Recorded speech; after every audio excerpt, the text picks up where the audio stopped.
குருவின் துணையோடு வாழ்க வளமுடன்.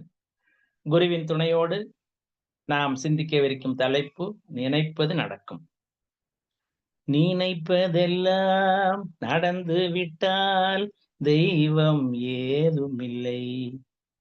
இது கவிஞரின் வரிகள். உன்னிலே மகரிஷியினுடைய வாசம் என்ன வருது பார்த்தீங்களா அதுல?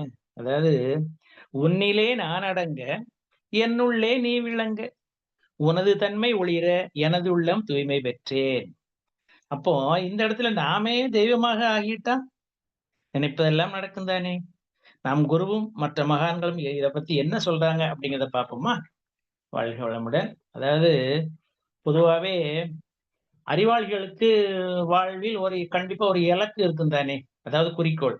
அது நடந்துவிட்டால் வெற்றி, இல்லாவிட்டால் சோர்வு. அந்த சோர்வை விரட்டணும் இல்லையா?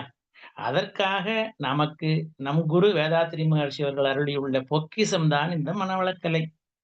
தோல்வி என்பது தள்ளி போடப்பட்ட வெற்றி. நடப்பது அனைத்தும் நன்மைக்கே. இறைநிலையில் குறை காண முடியாது என்கிறார் மகரிஷி. ஒரே மாதிரி வளங்கள். நிம்மதி என்பது நம்ம அகத்தில் கட்டப்பட்டுள்ளது தானே. கற்பையான எதிர்பார்ப்புகள் கூடாது. உனக்கும் கீழே உள்ளவர்கள் ஓடி. வாழ்க்கை என்றால் 1000 இருக்கும்.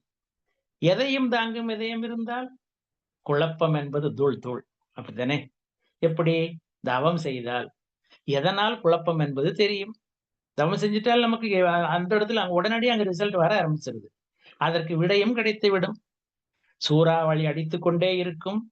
எனக்கு மட்டும் அது தென்றலாக இருக்கும். எப்போ நம்ம தவம் கண்டினியூஸா ஒழுங்கா பண்ணிடணும்னு சொன்னா. வாழ்வு தொடங்கும் போதே வளம் அனைத்தும் நிறைந்துள்ளதே. நினைப்பது எப்ப நடக்கும்? எது நடக்கணுமோ அதை நாம் நினைப்பதில்லை. காரணம் முன்னைய வினைகள். தவம் செய்ய செய்ய அந்த வினைகள் நமக்கிட்ட இருந்து விலக ஆரம்பிக்கும். விளைவு நாம் நடப்பதை மட்டுமே நினைக்க ஆரம்பிப்போம். You cannot change your future, but you can change your habits. எதுவும் எதிர்பார்க்க வேண்டாம். இயல்பாக கிடைக்கும் உதவியை ஏற்றுக்கொள்ள வேண்டும் என்கிறார் நம் குரு. ஒரு கதவை திறந்த பின் தான் ஒரு கதவை மூடுவான். இது இறை காந்தம், ஜீவகாந்தம். என்னுடைய நினைப்புகளை தாங்கி இருக்கும் களம். நினைப்பு சரியானதாக இருக்க வேண்டும். அது வான்காந்தத்தில் போய் மோதியவுடன் வான்காந்தம் எடுத்துக்கொள்கிறது, சூழ்நிலையை உருவாக்குகிறது. எப்படி? செயலாக. நினைப்பு செயலாக மாற வேண்டும். ஜீவகாந்தத்தில் அதிகப்படியான எண்ணிக்கையை போட்டுக்கொண்டே இருக்க வேண்டும். அது திணிவடையும் போது வான்காந்தம் பற்றி கொள்ளும். நினைத்தது நடக்கும். பல முறை நினைத்தாலும் அதிலையும் நெகட்டிவ் எண்ணம் நினைப்பு இருக்கு பார்த்தீங்களா? வான்காந்தத்தில் உடனே நடக்கும் அது. முக்கியமாக ஷேரிங் டு அதர்ஸ். அதாவது நம்மளுடைய நாளைக்கு நான் இது அங்க போறேன், இங்க போறேன்னு சொல்லுவோம் பார்த்தீங்களா? சப்போஸ் யார்கிட்ட நம்ம ஷேர் பண்றோமோ, அவங்க பாசிட்டிவான ஒரு ஃபீல் உள்ளவர்களா இருந்தால், அவர்கள் நம்ம மேல அக்கறை உள்ளவர்களா இருந்தால் மட்டுமே அவர்களிடம் நாம் பகிரலாம்.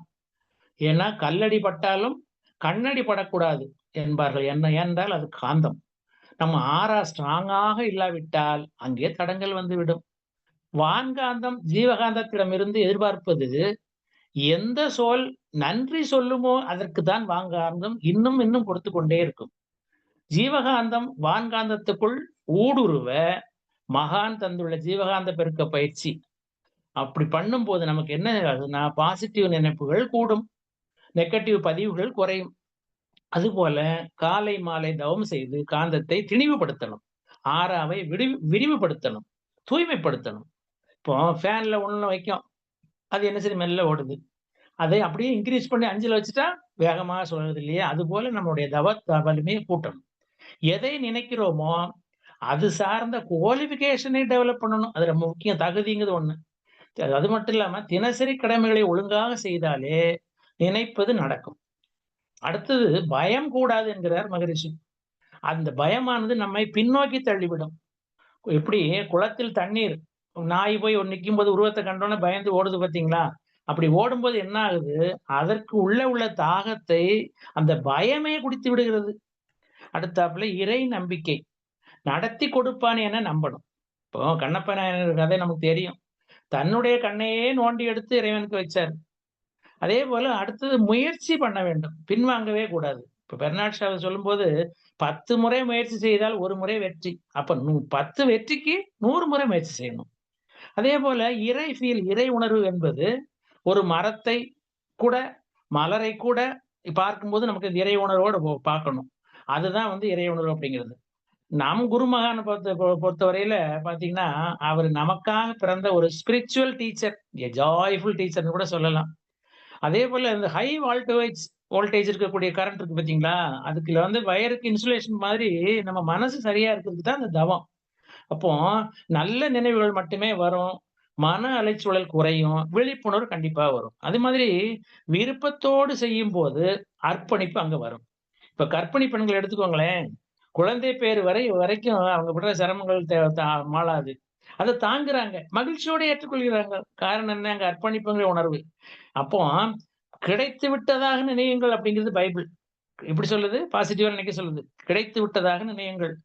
அதே மாரி நம்ம இயற்கையில நம்ம கேள்விப்படுறோம். இது மகரிஷி சொல்லக்கூடியது தான். Fraction demands, totality supplies. அதேபோல ஒரு சின்ன ஒரு இது பாருங்களேன். ஒரு க ஒரு ஒரு அனுபவத்துக்கு கூட சொல்லிக்கலாம் ஒரு கதை. அதாவது நினைப்பது நடக்கணும் அப்படின்னா, அதுக்கு மூலதனம் எதுன்னு பார்க்கும்போது தான் அந்த வார்த்தைகள்லாம் அப்படியே கொண்டு வராங்க. ஒரு அரசு சபை, மன்னரின் அரசு சபைக்கு ஒருவரு தான் ஆரம்பிக்கக்கூடிய கல்வி சாலைக்கு நிதி கேட்டு வர்றாரு. உடனே மன்னர், "நிதி தானா இந்தா" அப்படின்னு தான் காலில் இருந்த செருப்ப கழட்டி வந்தவர் மேல் வீசி எறிந்தார் மன்னர். நிலை குனிந்து அவமானப்பட்டாலும், ஒரு நல்ல விஷயத்துக்கு தானே அவமானப்படுகிறோம் அப்படின்னு மனச தேத்திக்கிட்டு, மன்னருக்கு நன்றி சொல்லிட்டு அப்படியே அந்த கிளம்புறாரு. கிளம்பி நம்ம என்னடா இவன் பாட்டுல பேசாம போறான். நம்ம அவமானப்படுத்துறதுக்காக வேண்டி அவன செருப்ப வீசுன்னு அவன் பாட்டுல நன்றி சொல்லிட்டு போறானேன்னு மன்னருக்கு ஒரே வியப்பு. சிறிது நேரத்துல பார்த்தா வெளியில சத்தம் கச்சாமுச்சான்னு சத்தம் கேட்கு. உடனே மன்னர் கேட்கிறாரு அமைச்சர்ட்ட, "என்னய்யா அங்க நடக்குது வெளியில சத்தம்?" அப்படின்னு சொன்ன உடனே, உடனே அமைச்சர் சொல்றாரு, "இங்க உங்கள பார்க்க வந்தாரு இல்லையா? அவரு செருப்ப அங்க ஏலம் போட்டுட்டு இருக்காரு. இது மன்னர் சேர்ந்த செருப்பு" அப்படி இப்படின்ட்டு. அப்போ மன்னர் கேட்கிறாரு, "என் செருப்பு எவ்வளவு ரூபாய்க்கு ஏலம் போகுது?" அப்படின்னு. உடனே 10 நாணயத்துக்கு மேல் ஏலம் போகவில்லை மன்னான்னு மந்திரி சொல்றாரு. உடனே மன்னர் என்ன செய்யுது, "எனக்கு ரொம்ப அவமானம். அதிக விலை கொடுத்து என் செருப்பை நீயே ஏலம் விட்டுன்ட்டு" அமைச்சருக்கே கட்டளையிட்டாரு. உடனே அமைச்சர் போய் 50,00,000 கொடுத்து எடுத்தாரு பார்க்கணும் இந்த ஏலத்த. அப்போ நிதி கேட்டு வந்தாரு பார்த்தீங்களா, அவர் திருப்பி மன்னர்ட்ட வராரு. "மன்னா, உங்களின் ஒரு செருப்பின் மதிப்பில் என் கல்வி சாலையை பாதி கட்டி விடுவேன். அடுத்த செருப்பை எப்போது வீசுவீர்கள் என்று சொன்னால், அப்போது வாங்கிக் கொள்கிறேன்னு" சொல்றாரு. அப்போ இதுலருந்து என்ன தெரியுது அப்படின்னா, வந்தவன் சாமர்த்தியம், சகிப்புத்தன்மை. இந்த 2யும் மன்னர் பார்த்தாரு. பார்த்த உடனே என்ன சொல்லிட்டாரு, "சரி, இப்படி ஒரு மனுஷனா நீ? அந்த கல்வி சாலைய முழுசா நானே கட்டி குடுத்துறேன் ஐயா" அப்படின்ட்டாரு. ஆக இதே மாரி தான் அன்னை தெரசா நமக்கு தெரியும். போய் பிள்ளைகளுக்காக கேட்கும்போது, அவர் கையில எச்சது இது எனக்கு, நீ என் பிள்ளைகளுக்கு குடு அப்படின்னு கேட்ட மாரி. ஆக அவமானத்தை யார் ஒருவர் அவமானம் என்று நினைக்கிறார்களோ, அவர்கள் ஒரு நாளும் எதையும் ஜெயிக்க முடியாது. மாறாக அவமானத்தை மூலதனமாக மாற்றிக்கொண்டால், இந்த இடம் தான் முக்கியம். மூலதனம். இதுதான் பேஸ். மூலதனமாக மாற்றிக்கொண்டால் ஜெயிக்கலாம். அப்ப நினைப்பது நடக்கணும். நோக்கம் நிறைவேறுவதுதான் முக்கியமே தவிர, மான அவமானங்கள் இல்லாத ஒவ்வொரு அவமானத்தையும் வெற்றிக்கான படிக்கட்டுல நம்ம நினைக்கணும். ஆக மன்னரிடம் நிதி கேட்டு வந்தவரின் நினைப்பு நடந்து விட்டதல்லவா? அதே போல இன்னொரு உதாரணம் கூட நம்ம எடுத்துக்கலாம். அதாவது அடுத்தது பொறுமை அப்படிங்கிறது. வாழ்வில பொறுமை எவ்வளவு முக்கியம் அப்படிங்கிறத தாமஸ் ஆல்வா எடிசன் வாழ்க்கையில் நடந்த ஒரு சம்பவம். நினைப்பது நடக்கிறதுக்கு பொறுமை ஒரு கருவி. ஏன்னா, இது மகரிஷி அவருடைய வாக்கும் அப்படிதான் சொல்றாரு. பொறுமைய கண்டிப்பா கடைபிடிக்கணும் அப்படிங்கிறது. அதாவது என்ன சொல்லி வர்றாரு அப்படின்னு சொன்னா, ஒரு முறை Thomas Alva Edison western union நிறுவனத்துக்கு ஒரு எந்திரம் வடிவமைச்சு குடுக்குறாரு. அதற்கு என்ன விலை நிர்ணயம் செய்யலான்ட்டு யோசிச்சுட்டே இருக்காரு. ஒரே குழப்பம் அவருக்கு. உடனே அவன் மனைவி என்ன சொல்றாங்க, 2 பேரும் டிஸ்கஸ் பண்ணும்போது $20,000 கேளுங்க அப்படின்னு மனைவி சொல்றாப்புல. உடனே, இது பெரிய தொகையா இருக்கும் போலயே, யாரும் வாங்காம போயிட்டா நமக்கு என்ன செய்றது? அப்படின்ட்டு எடிசனுக்கு மனசுக்குள்ள ஒரு கவலை. உடனே பணம் தருவதற்கான ஒரு மூத்த அதிகாரி நேரா அந்த கம்பெனிலருந்து வெஸ்டர்ன் யூனியன் கம்பெனிலருந்து வீட்டுக்கு வந்துர்றாரு. இயந்திரத்துக்கான எவ்வளவு விலை சொல்லுங்க எடிசன் அப்படின்னு கேட்ட உடனே அவர் சொல்றாரு, யோசிக்கிறாரு. யோசிச்சிட்டே இருந்துட்டு பொறுமை இழந்த அதிகாரி என்ன செய்றாரு, வந்தவரு, "இங்க பாருங்க, உங்க எந்திரத்துக்கு நான் என்ன செய்றேன், முதல் தவணையாக $100,000 அப்படின்னு காசோலை செக்க குடுத்துட்டாரு கையில." ஹஸ்பண்ட் அண்ட் ஒய்ஃப் நினைச்சது $20,000 தான். ஆனா அவரு குடுத்தது எவ்வளவு? அதுவும் என்ன சொல்லி குடுக்குறாரு, முதல் தவணையா. ஆக மீதி எவ்வளவு என்று சொல்லி அனுப்புங்கள், காசோலையை அனுப்பி வைக்கிறோன்ட்டு அவர் கிளம்பிட்டாரு. அப்ப அவசரப்படாமல் பொறுமை காத்த எடிசனுக்கு 4 மடங்கு லாபம். அவசரப்பட்ட அந்த அதிகாரியால் நிறுவனத்துக்கு எவ்வளவு? 4 மடங்கு நஷ்டம். அப்போ எதுக்கு இது எப்படின்னு சொன்னா, அந்த பொறுமை அப்படிங்கிறதுக்கு அவசரம் நமக்கு சிப்பிகளை தரலாம். ஆனால் பொறுமையே முத்துக்களை தரும். ஒருவருடைய திறமைகளை வெற்றிகளாக உருமாற்றி தருவது அவரின் பொறுமையே. ஆக நினைப்பதை விட அதிக நன்மை தருபவன் நடக்கும். எப்போ? பொறுமைய கடைப்பிடிச்சா. இது நமக்கு ஒரு உதாரணத்துக்காக நம்ம சொல்ல வந்தோம். அதே மாதிரி இன்னொரு இடத்துல பாருங்களேன், ரொம்ப ரொம்ப ஒரு இன்ட்ரஸ்டிங்கான ஒரு கதை. சின்ன கதை தான். ஒரு இன்ட்ரஸ்டிங்கான கதை. பொதுவாக சொல்லுவாங்க, முயற்சி அப்படிங்கிறதுக்கான ஒரு ப தத க பாயிண்ட்டுக்காக வேண்டியது. இப்ப தான் "தை பிறந்தால் வழி பிறக்கும்னு" சொன்னாங்க பார்த்தீங்களா பெரியவங்க. சரியா தான் இருக்கு.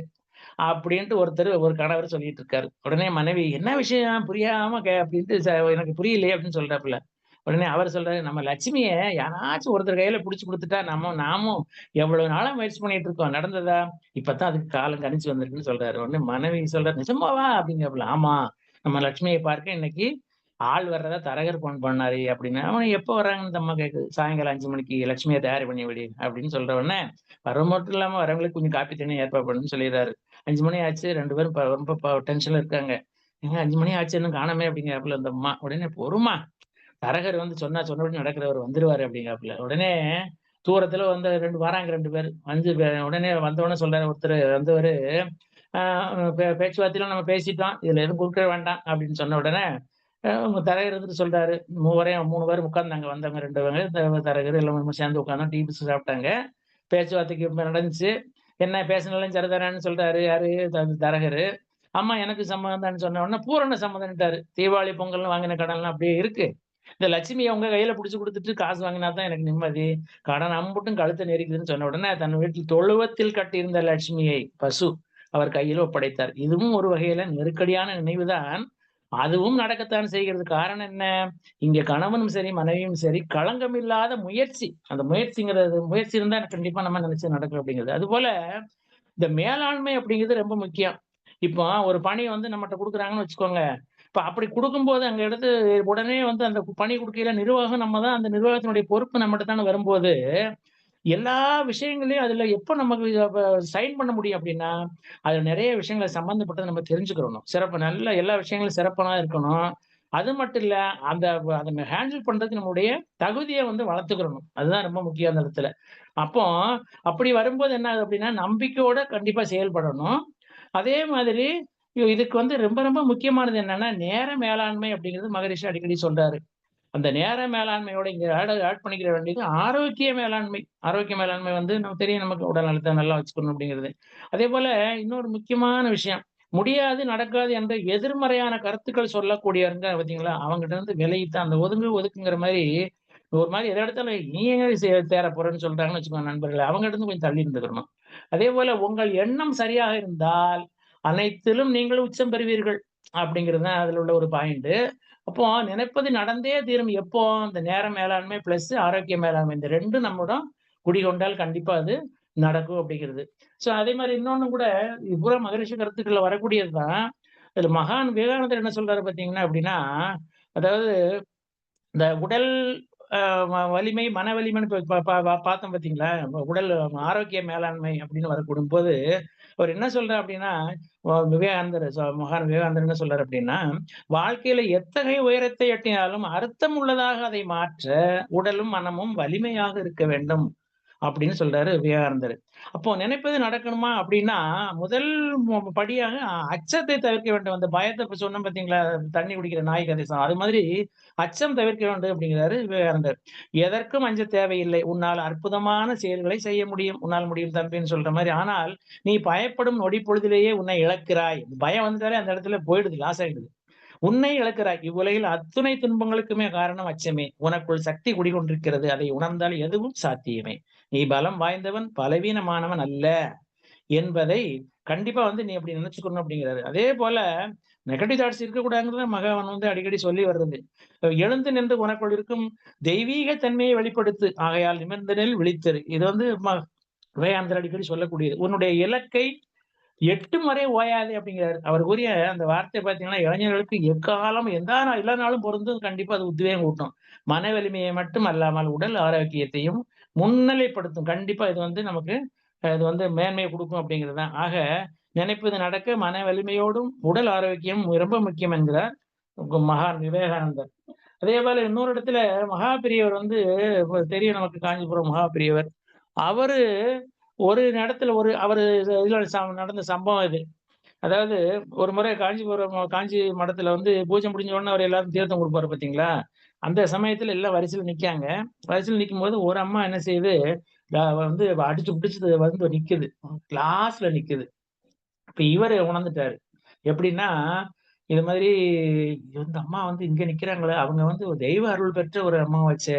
பேர் வந்து அம்மாளு அம்மாள். அந்த பேரு அவங்க பேரு என்ன? அம்மாளு அம்மாள் அப்படிங்கிறது.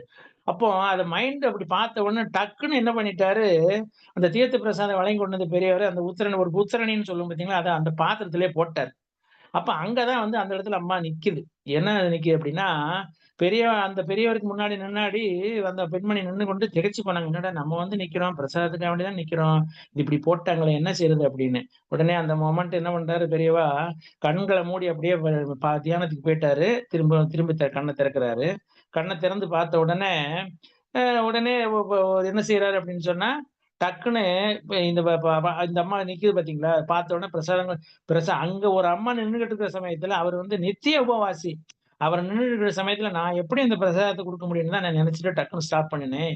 அதனால வந்து என்ன வராரு அப்படின்னு சொன்னா, இங்க இருந்த மற்ற தொண்டர்களுக்கு அவர் சொன்னது வந்து ஒண்ணும் புரியல. என்னடா இவரு சொல்லி வராரு அப்படின்னு சொல்லி.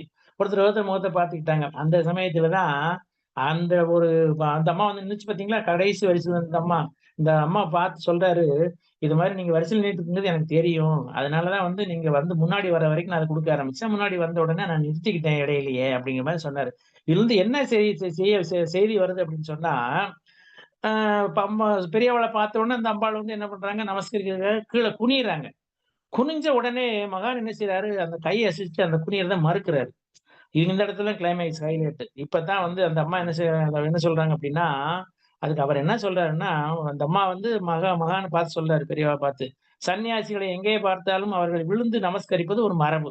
அப்படித்தானே?" அப்படின்னு அம்மாளும் அம்மாளும் சொல்றாங்க. இப்ப அதுக்கு பெரியவா என்ன சொல்றாருன்னா, "எல்லாம் சரிதான். ஆனா நித்திய உபவாசிகளின் நமஸ்காரத்தை ஏற்கக்கூடாது. அப்படி ஏற்றுக்கொண்டால் தபோபலம் குறைஞ்சுவிடும்." அப்படிங்கிறாரு பெரியவர். ஆக, நம்ம குரு அதான சொல்றாரு. "பாதத்தை தொடுவது, காலில் விழுவதெல்லாம் நோ. கண்களை மட்டும் பார்த்து அந்த ஆற்றல நீங்க வாங்கிக்கோங்க" அப்படிங்கிறாரு. அப்போ அம்மாளை ஆசீர்வதித்து தீர்த்த பிரசாதம் தந்த பெரியவா, அங்கிருந்தவர்களிடம் அப்போதே கூறினாராம். எப்படி? "எனக்கும் அம்மாளுக்கும் 100 வயசு. ஆம், நினைத்தது நடந்தது தானே." அப்படியா? எப்படி? இருவருமே 100 வருஷம் வாழ்ந்தார்களாம். யாரு? இந்த பெரியவாவும், அந்த அம்மாளுமா. ஆக, நம்ம மகான் கூட பாருங்க, தவ ஆற்றல்னால அவரின் ஜாதகத்தையே புரட்டி போட்டுச்சு இல்லையா? 55ங்கிறது 95ஆக மாறுச்சு. இதெல்லாம் வந்து என்ன அப்டின்னா, நமக்கு வந்து அந்த இடத்துல ஒரு நம்பிக்கைங்கிற ஆற்றல் அப்படிங்கிறத விட, அந்த எண்ணங்கள் வந்து நம்ம பாசிட்டிவா நினைக்கணும். மகான்ட்ட நம்ம வந்து பெரியவாள்ட்ட பிரசாதம் வாங்கியே ஆகணும்னு அந்த அம்மா நிக்குது. இதேபோல நினைப்பது நடக்கும் அப்படிங்கிறது நம்ம குரு சொல்றது பார்த்தீங்கன்னா, அந்த விழிப்பு நிலைய பத்தி ரொம்ப அழுத்தம் குடுக்குறாரு. விழிப்பு நிலை இருந்தாலே வந்து நமக்கு எந்த சூழ்நிலை இருந்தாலும் விழிப்பு நிலையில நம்ம யோசிச்சு பண்ணும்போது, அது நினைப்பது நடந்தே தீரும் அப்படிங்கிறாரு. அதாவது இப்ப விழிப்பு நிலை பயிற்சியால வந்து பார்த்தீங்கன்னா, அவர் சொல்லக்கூடியது உயிராற்றலுடைய வீண் செலவு குறையுது அப்படிங்கிறாரு. அறுகுண எழுச்சிகள் அடங்கி அவை சீர்மை பெறும் அப்படிங்கிறாரு.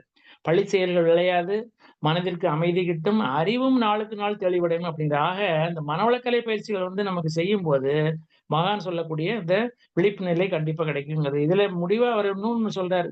தற்சோதனை என்கிற அகத்தாய்வு பயிற்சி ரொம்ப முக்கியம் அப்படிங்கிறாரு. இப்போ சாதாரணமா வந்து அ எ வ இப்ப சொல்றோம் இல்லையா அடிக்கடி. இப்ப நைட்ல தூங்கும்போது காலையிலருந்து இரவு படுக்க போறதுக்கு முன்னாடி என்னென்ன நடந்துச்சுங்க ஒரு 10 நிமிஷம் வந்து நமக்கு தற்சோதனை ஒதுக்கிக் கொண்டால் மிக்க நலம் அப்படிங்கிறது. இப்ப இப்படி செய்யும்போது என்ன ஆகுது அப்படின்னா, அடுத்த நாள் முதல் நாம் நினைப்பதெல்லாம் நடக்கும். ஏன்னா, அது இப்ப முதல் நாள் சிந்திக்கும்போது நமக்கு அதில உள்ள மைனஸ் என்னன்னு கண்டுபிடிச்சோம்னு வச்சுக்கோங்களேன், மறுநாள் அது நடக்காது இல்லையா? அப்ப என்ன அர்த்தம்? மைனஸ் நடக்கலங்கும்போது ஆட்டோமேட்டிக்கா நம்ம நினைக்கக்கூடிய செயல் வந்து அங்க நிறைவேறும் அப்படிங்கிறது. ஆக, செஞ்ச செயல்கள் எல்லாம் நம்ம ஒண்ணா நெனச்சு பார்த்தோம்னு சொன்னா, நிச்சயமா அதுல நமக்கு பிளஸ், மைனஸ் போட்டு பார்க்கும்போது, அதில உள்ள தவறுகள் நமக்கு கண்டிப்பா தெரியும். ஆக, நமக்கு மகான் தந்த இந்த இன்ட்ராஸ்பெக்ஷன் எனக்கூடிய அகத்தாய்வு பயிற்சி கண்டிப்பா நம்ம செய்யும்போது, அதுவும் தவ பயிற்சிகள முழுமையா தவறாக செய்யும்போது, நமக்கு நிச்சயமா நினைச்சது நிறைவேறும் அப்படிங்கிறத நம்ம உறுதியா நம்பலாம் அப்படிங்கிறது. அதே மாரி மகான் வந்து இன்னொரு விஷயமும் சொல்லி வர்றாரு. இதுதான் முக்கியமான விஷயம். இப்ப அதாவது எப்படி அப்படின்னா, இந்த ம நினைப்பது நடக்கும் அப்படிங்கிறதுக்கு அவர் சொல்ற தத்துவமே கொஞ்சம் ரொம்ப வந்து நமக்கு ஈஸியான தத்துவம் தான். இப்ப விழிப்பு நிலைன்னு நம்ம சொல்லும்போது பார்த்தீங்கன்னா, விழிப்பு நிலையிலேயே இருக்க பழகிக் கொண்டோமானால், மற்றவர்களுடைய எண்ண அலைகள் தீமை விளைவிப்பனவா இருந்தாலும், உணர்ச்சிக்கு ஊக்கம் கொடுப்பவையா இருந்தாலும் அவை நம்மை பாதிக்கா அப்படிங்கிறாரு மகான். உதாரணமாக சொல்றாரு, 4 வானொலி நிலையங்கள் 4 விதமா வேறுபட்ட நிகழ்ச்சிகளை ஒரே நேரத்தில் ஒலிபரப்புது இல்லையா? அப்ப நம்ம ரேடியோவ வந்து எந்த அலைநிலையத்துல வைக்கிறோமோ அது மாத்திரம் தான் கேட்கும். அதுபோல நமக்கு தேவையில்லாத கேட்காது அப்படிங்கிறாரு. தேவையற்ற அலைக்கழிப்பும், பாதிப்பும் நம்ம விட்டு விலகி எந்த நிலையில இருக்கிறோமோ அந்த நிலைக்கு ஏற்ப நமக்கு என்ன தேவையோ அது கிடைக்கும் அப்படிங்கிறாரு. தவம் பண்ணும்போது. விழிப்பு நிலையில இருக்கும்போது. இப்ப நம்ம என்ன செய்யணுமோ அதத்தான் நெனைப்போம். நம்ம நினைக்கிறது தான் நடக்கும் அப்படிங்கிறது தான் என்னுடைய தன்மை.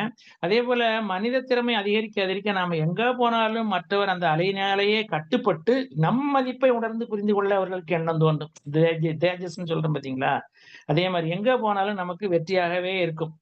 அப்படி எங்கேயாவது வெற்றி இல்லாமல் தடை ஏற்பட்டாலும், அந்த தடையினால் நமக்கு கெடுதல் இல்லை சொல்லுவோம். இடையே இது ஏன் இன்னைக்கு நடக்கல அப்படின்னா, இத விட நமக்கு பெரிய ஒரு பிளஸ் வரப்போகுதுன்னு அர்த்தம்.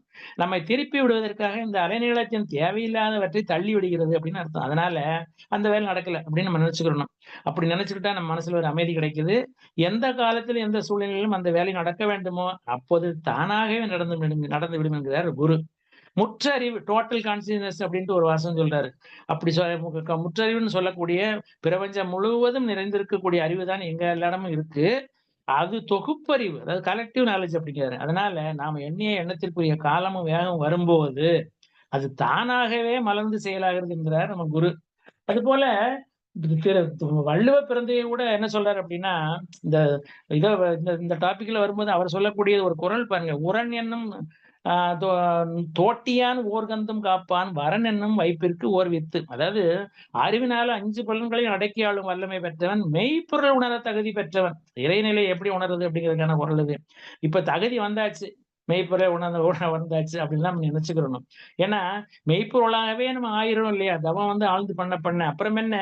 அவனின் இயக்கம் அணு ஆற்றல். அவன் அசைந்தால் அகிலம் அசையும். நினைக்க வைப்பதும் அவனே, நடக்க வைப்பதும் அவனே. அப்படிதானே? அதேபோல இது வந்து மகா இது திரு வள்ளுவ பெருந்தகை இவர் இன்னொரு இடத்துல ஒண்ணு சொல்றாரு பாருங்க. அதாவது ஆ "வீழ்நாள் படாமை நன்று ஆற்றின் அஃதொருவன் வாழ்நாள் வழி அடைக்கும் கல்." வாழ்கின்ற ஒவ்வொரு நாளும் வீணாகாமல் நன்மை செய்து வந்தால், அது பிறவி என்னும் வழியை அடைக்கும் கல் போன்று உதவும். ஆக, நம்மால முடிஞ்ச அளவுக்கு நாம் பிறருக்கு நன்மை செய்வோமானால், கண்டிப்பாக அதன் பலன் நமக்கு கிடைக்கும். நினைப்பதெல்லாம் நடந்தே தீரும் அப்படிங்கிறதுக்கு தான் வந்து, இந்த வள்ளுவ பிறந்தவனுடைய குரல நம்ம எடுத்துக்கிட்டோம். அதே மாரி இன்னும் ஒரு இடத்துல புத்தர் பெருமானுடைய முக்கியமான ஒரு சின்ன ஒரு ஞாபகத்துக்கு கேள்விப்பட்டது தான் இது. இருந்தாலும் கூட இந்த நினைப்பது நடக்கும் அப்படிங்கிறதுக்கு ஒரு சின்ன ஒரு புத்தர் இதுல நடந்த சமாச்சாரம் இது.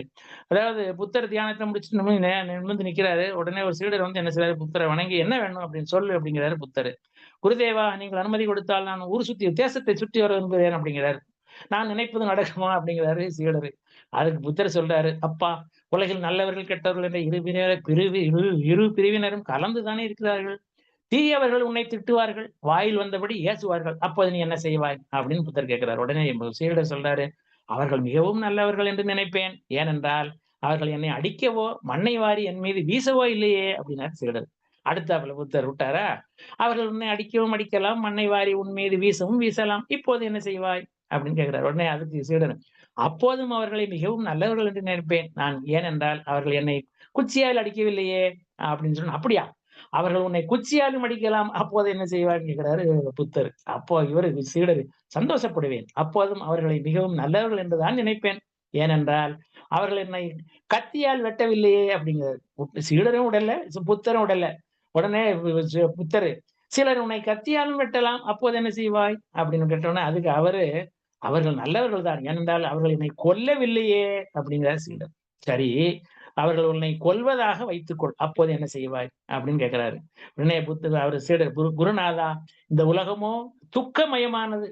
அப்படிப்பட்ட துக்கமயமான அந்த உலகத்தில் இருந்து விடுதலை கொடுத்தார்களே என்று அவர்களை நான் பாராட்டுவேன். ஏனென்றால், துயரம் தாங்காமல் தற்கொலை செய்து கொள்வது பாவம் அல்லவா? அப்படின்னாரு சீடர். இப்பதான் சொல்றாரு, எப்போது நீ அடுத்தவர்கள் குற்றத்தை பார்ப்பதில்லை என்று தீர்மானித்து விட்டாயோ, அப்போதே நீ புக்குவம் பெற்றவன் ஆகிவிட்டால், அதாவது நீ இதாயிட்டேன்னு அர்த்தம். தியானத்தினுடைய உச்சத்த போயிட்டேன்னு அர்த்தம். இனிமேல் நீ நிம்மதியாக சுற்றலாம் உலகில். அடுத்தவர்களிடம் உள்ள குற்றங்களை பார்ப்பதைப் போன்ற பாவம் வேறு கிடையவே கிடையாது. அதிலிருந்து நீ தப்பித்து விட்டாய். இப்ப நீ நினைப்பது நடக்கும் என்று சொல்லி பாராட்டி சீடருக்கு அனுமதி கொடுத்தார் புத்தர். அடுத்தவர்களிடம் உள்ள குற்றங்களை பார்க்காதே, அப்போதுதான் நீ நிம்மதியாக இருக்கலாம் என்பதை புத்தர் தன் வாழ்க்கையிலேயே நிரூபித்த நிகழ்வுதான் இது. நம் குரு சொல்வதும் அதுதான். நினைப்பதெல்லாம் நல்லதாகவே இருக்கட்டும். அதாவது இந்த புத்தரின் சீடங்களின் எண்ணங்கள் போல நமது குணநலன்களும் அமைய, நம் மகான் தந்த மனவளக்கலை பயிற்சியை கண்டிப்பாக நம்ம அனைத்தையும் நாம் எல்லோரும் செய்வோம், பயில்வோம். நம்மோடு ஆம் மகான் மகரிஷியை கெட்டியாக பிடித்துக் கொள்வோம். இந்த வகையில நமக்கு இன்னைக்கு மிக அருமையான ஒரு நினைப்பது நடக்கணும் அப்படிங்கிறதுக்கான ஒரு தத்துவங்கள்ல நமக்கு மகான் தந்த ஆங்கிலையும், மத்த மகான்கள் என்னென்ன சொல்லியிருக்காங்க ஆங்கிலையும் நம்ம பார்த்தோம். அந்த வகையில இறுதியாக கண்ணிலே அன்பிருந்தால் கல்லிலே தெய்வம் வரும். ஆம். இந்த அன்பு இருக்கு பார்த்தீங்களா? இந்த அன்பு ஒண்ணுதான். அன்பில் தோய்வோம், ஆண்டவனாக மாறுவோம், நினைப்பது நிறைவேறும். மகானின் மனவளக்கலை பயிற்சிகளை மறவாது செய்வோம். அரியதொரு வாய்ப்பளித்த நார்வே, டென்மார்க் மனவளக்கலை மன்ற பொறுப்பாளர்கள் அனைவருக்கும் மற்றும் இதுவரை பொறுமையாக செவிமடுத்த அத்துணை நல்ல உள்ளங்களுக்கும் எனது நெஞ்சம் நிறைந்த நன்றிகளை தெரிவித்துக் கொள்கிறேன். வாழ்க வையகம், வாழ்க வையகம், வாழ்க வளமுடன். மிக்க நன்றிகள் அனைவருக்கும். வாழ்க வளமுடன்.